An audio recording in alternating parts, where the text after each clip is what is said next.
Telecoms group MTN's results for 2015 tells the story of a high-flying group that took its eye off the ball, reporting a 51.4% decline in headline earnings per share for the financial year.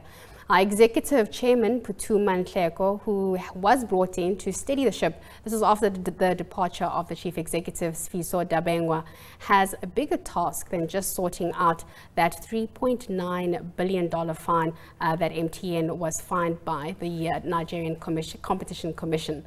But joining us to discuss the challenges that is facing this telecoms giant is Finweek editor Jana Marais. Jana, are we going to be seeing a settlement soon? We're looking at some of the SENS announcement this morning saying, don't read into those reports that you've been seeing. We're still in negotiations. So is this coming? Look, that's a billion-dollar question, and I think if we knew when it would happen and how big the fine would be in the end, we could probably make quite a bit of money out of punting the share price.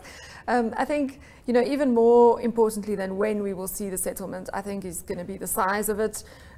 Will we see a significant discount? And I think, I know they said ignore the reports we've been seeing this week, but you saw comments by the Nigerian president, which was really very harsh against MTN and the role that, they basically ignored the rules, and the president saying, this helped Boko Haram and this contributed to people's deaths. So that's not a negotiating position that I personally would like to be in. So I think Phuthuma and his team really have, they've got the work cut out for them. Yeah, but in terms of when, I suppose how long is a piece of string, but I think we might be getting close to the end of it. I mean, it has been dragging on for quite a few months now.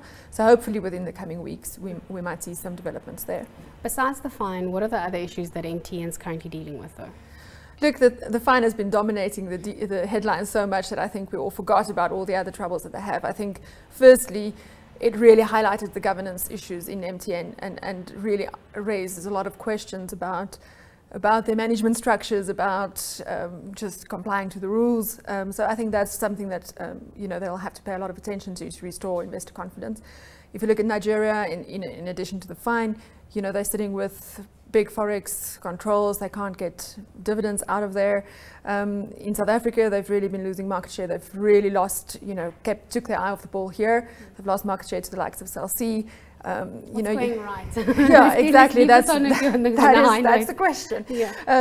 I think probably the only good news for me is Iran and lifting of the sanctions there. Then that will have huge potential. That's a market that's got huge potential. A lot of international companies are looking at investing there, and MTN obviously has the advantage that it's already established, and that will be an interesting one to watch. Other than that, I'm afraid there's not much good news that as far as I could see.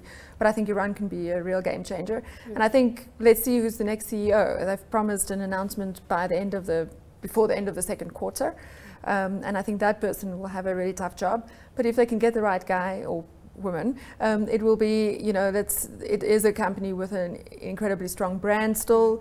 It's got a great footprint, and it's got they've done well in the past, so hopefully they can restore some of that former glory.